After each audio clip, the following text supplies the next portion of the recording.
Hello friends, नमस्कार। मैं हूं डॉक्टर विकास और स्वागत है हमारे यूट्यूब चैनल डॉक्टर विकास कुमार शो में। फ्रेंड्स, हमारे एक सब्सक्राइबर है पन्ना लाल चौधरी। इन्होंने पूछे हैं सर, लो रक्तचाप यानी कि लो ब्लड प्रेशर की एक सटीक वीडियो डालिए।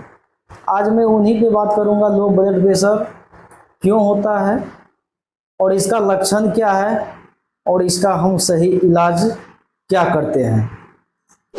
तो फ्रेंड्स, लो ब्लड प्रेशर, देखिए ब्लड प्रेशर का कनेक्शन जो है वो हार्ट से जुड़ा होता है कि हमारे हार्ट में 4 चैम्बर होता है, 2 ऊपर और 2 नीचे। तो ऊपर वाले जो चैम्बर है उसको राइट आर्टरियम और लेफ्ट आर्टरियम कहते हैं, और नीचे वाला जो 2 चैम्बर है उसको राइट वेंट्रिकल्स और लेफ्ट वेंट्रिकल्स बोलते हैं। ये हार्ट में 4 चैम्बर होता है। तो हम लोग जब बीपी किसी पेशेंट का नापते हैं, ऐसे WHO का जो गाइडलाइंस है, जो बीपी का जो नॉर्मल रेंज होना चाहिए वो 120 से 80 होना चाहिए, और 120 सिस्टोलिक और 80 जो होता है डायस्टोलिक होता है। तो इस कंडीशन में होता क्या है फ्रेंड, जब भी हार्ट एक बार सिकुड़ता है तो उसको हम सिस्टोलिक बोलते हैं, यानी सिस्टोलिक का मतलब सिकुड़ना और डायस्टोलिक का मतलब हार्ट का चौड़ा होना।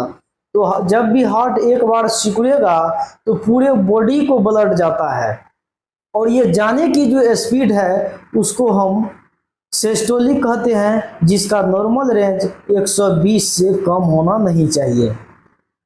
और जो डायस्टोलिक है, जब भी ये पंप एक बार हार्ट जब ये सिकुड़ता है तो पूरे बॉडी को ब्लड मिलता है, तो फिर ये हार्ट क्या होता है, एक बार डायलेट होता है। जब ये डायलेट होता है तो जो भी ब्लड है वो पूरे शरीर से वो हार्ट में आता है, और वही आने की क्रिया को हम डायस्टोलिक बोलते हैं। और इसका जो नॉर्मल वैल्यू है वो 80 होता है, 80 से कम नहीं होना चाहिए। तो अब देखिए, जब भी बीपी कमेगा तो इसका कमने का रीजन सारे हैं भाई, मैं 2-4 ऐसे रीजन मैं आपको बता देता हूं। तो पहला रीजन होता है, सबसे पहले आपकी बॉडी से पानी का कमी हो जाना। आपके ब्लड में अगर पानी का मात्रा कम हो जाएगा तो उस कारण से भी बीपी कमेगा। और दूसरा रीजन है आपके बॉडी में सोडियम का मात्रा कम हो जाना। सोडियम अगर आपका कम हो जाता है तो उस कारण से भी बीपी लो हो जाता है। और अगर आपके बॉडी में vitamins, minerals, magnesium, amino acid, protein वगैरह सब की अगर डिफिशियंसी हो गई है तो उस कारण से भी ब्लड प्रेशर आपका लो हो जाएगा। आपको ज़्यादा अगर कोई हार्ड वर्क करते हैं, ज़्यादा पसीना बहता है काम करने वक्त, या दौड़ करते हैं या जंपिंग करते हैं, तो उससे जो पसीना निकलता है तो पसीना में से होता क्या है, बॉडी डिहाइड्रेट होता है और उससे भी आपका बीपी लो हो जाता है। तो ये कारण हो गया। और एक कारण होता है, अगर आपका हार्ट कमजोर पड़ गया है, यानी आपका हार्ट जो है सिकुड़ने का पावर कम हो गया है और चौड़ा होने का पावर अगर कम हो गया है, तो उस कारण से भी प्रेशर है वो कम हो जाता है। तो ये हम कारण को समझ लिए फ्रेंड। कारण तो बहुत सारा है, लेकिन मैं जो सटीक कारण है वो आपको बताने की कोशिश किया हूँ, और ये उसका कारण है। अब हम बात करते हैं इसका लक्षण। सबसे अगर आपका प्रेशर लो है तो इसका सबसे पहला जो लक्षण आएगा, सबसे पहला लक्षण आएगा आपका मन जो है घूमने लगेगा, मन उल्टी टाइप से करने लगेगा। अगर आपके आंखों के सामने अंधेरा छाना शुरू हो जाएगा और आपको दिखाई भी कम देने लगेगा। उसके बाद उल्टी जैसा मन करेगा, आपके हाथ पैर मतलब ठंडा पड़ जाएगा, और चेहरा भी हो सकता है सफेद हो जाता है, और सांस लेने में तकलीफ होना शुरू हो जाएगा। ये ब्लड प्रेशर का जो है ये सिम्टम्स हो गया जो आप देख सकते हैं। तो ये सिम्टम्स अगर आपको है तो आप समझ लीजिए पेशेंट का ब्लड प्रेशर कम है। अगर आपके ओपीडी में या आपके क्लिनिक में या आपके कहीं भी आप प्रैक्टिस करते हैं तो इस तरह का अगर केस आपको दिखता है तो आप समझिए पेशेंट का बीपी लो है। और बीपी लो का जो नॉर्मल रेंज होता है, अगर 90/60 यानी 90 सिस्टोलिक और डायस्टोलिक 60 से कम है तो आप समझ जाएंगे इसका सीवियर बीपी लो है। तो उस कंडीशन में इलाज क्या देना चाहिए, और इलाज में आज ऐसा बताऊंगा आपको जो आज तक कोई नहीं बताया है। तो सबसे पहला इलाज होता है, आप जो है पेशेंट अगर आपके पास आता है तो सबसे पहले उसका बीपी चेक कीजिए। बीपी अगर कम है तो आप उसको सलाइन कीजिए। सलाइन करने के लिए क्या करना है, आरएल का एक बोतल 500 mg और उसमें एक हाइड्रोकोर्टिसोन इंजेक्शन आता है 100 mg का, और ये पेशेंट को दोनों कॉम्बिनेशन करके पेशेंट को आईवी स्लोली उसको आईवी ड्रिप पर सेकेंड के हिसाब से उसको दीजिए।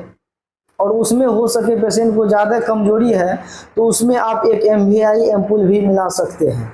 पेशेंट को अगर गैस की प्रॉब्लम है तो उसमें आप PPI भी एक दे दीजिए, और इतना ही देना है। इतना देने के बाद उसका बॉडी RL दिए। उसके बाद ज़्यादा उससे भी अगर कवर नहीं हो रहा है तो आप एक लास्ट में DNS का बोतल और उसमें एक विटामिन C का इंजेक्शन कॉम्बिनेशन करके दीजिए। और विटामिन C जो है क्विक एक्शन लाता है, और विटामिन C जो लोकल इम्यूनिटी होता है उसको स्टिमुलेट करके तुरंत स्ट्रॉन्ग करता है, और वो दीजिएगा तो पेशेंट एक बार में कवर होगा। और ये हो गया आपको सलाइन वाला पेशेंट, ये तो सलाइन का ट्रीटमेंट हो गया। अब पेशेंट को होता क्या है, अक्सर विटामिन मिनरल आयरन कैल्शियम की कमी से भी ऐसा होता है। तो उस कंडीशन में करना क्या है आपको, अगर पेशेंट को बार बार बीपी लो की समस्या है तो आप उसको A to Z टेबलेट जो होता है मल्टी विटामिन मिनरल्स, वो आप उसको 30 दिन दीजिए रात में एक टाइम खाने के लिए। और उसके साथ में आप प्रोटीन पाउडर भी दे सकते हैं दूध के साथ। और उसके साथ में अगर पेशेंट का मन घूम रहा है तो ब्लड वेसल्स जो होता है रक्त वाहिका को डायलेट करने के लिए आप एक वर्टिगोन टेबलेट आता है सिनराजिन करके, ये भी आप उसको सुबह शाम 10 दिन दे सकते हैं। और उसको विटामिन का आयरन का और सप्लीमेंट आप दे दीजिए कम से कम 15-20 रोज पीने के लिए 10 ml सुबह और शाम करके। अक्सर देखा गया है इस कंडीशन में हद तक पेशेंट कवर हो जाता है। अगर इस कंडीशन में आप मान लीजिए ये सारा ट्रीटमेंट देते हैं फिर भी पेशेंट आता है आपके पास चीफ ऑफ कंप्लेन लेकर जो हमारा बीपी अभी तक कंट्रोल नहीं हुआ है, अगर इस तरह की बार बार अगर परेशानी पेशेंट को होता है तो एक ही सीक्रेट ट्रीटमेंट है, आप एक ही टेबलेट है जो उसके बीपी को मैनेज करेगा। और एक ही टेबलेट वो कौन है, गुटरोन आता है 2.5 mg, और 2.5 mg का टेबलेट सुबह नाश्ता के बाद पेशेंट को एक टाइम कम से कम 25 से 30 रोज उसको दीजिए। और 25 से 30 रोज अगर उसको देते हैं तो गुटरोन टेबलेट उसका हम फोटो लगा रहे हैं, आप देख लीजिए। उसका जो काम होता है वो क्या होता है, हार्ट का जो दीवार है यानी हार्ट का जो मांसपेशी है ब्लड वेसल्स जो है उसको सख्त बनाता है, उसको मजबूत करता है, स्ट्रॉन्ग करता है। और वो अगर स्ट्रॉन्ग हो जाएगा तो आपको बार बार लो बीपी की समस्या नहीं रहेगी। तो समझ गए फ्रेंड्स, इसी तरह का ट्रीटमेंट हम लोग देते हैं और आप लोग भी दे सकते हैं। तो यही मेरा आखिरी ट्रीटमेंट था। और मैं एक बात बता देता हूं आपको फ्रेंड्स, अगर आपके पेशेंट का बीपी मिल ही नहीं रहा है, अगर आपके ओपीडी में आया है उसका बीपी नहीं मिल रहा है, पल्स रेट ठीक है, बीपी नहीं मिल रहा है, तो उसके लिए एक इंजेक्शन आता है नोरेड इंजेक्शन आता है नोर एड्रेनालिन, और उसको आप 500 ml NS में नॉर्मल सलाइन वाटर में एक इंजेक्शन डाल करके उसको IV स्लोली कर दीजिए, और वो धीरे धीरे उसका बीपी जो है ऊपर उठने लगता है, वो बीपी मैनेज हो जाता है। तो इसी शब्दों के साथ फ्रेंड्स, अगर इस वीडियो अच्छा लगा हो तो लाइक कर दीजिए, कमेंट कर दीजिए, और इस वीडियो को हो सके तो शेयर कर दीजिए। अंतिम तक इस वीडियो को देखने के लिए आपका तहे दिल से शुक्रिया, धन्यवाद।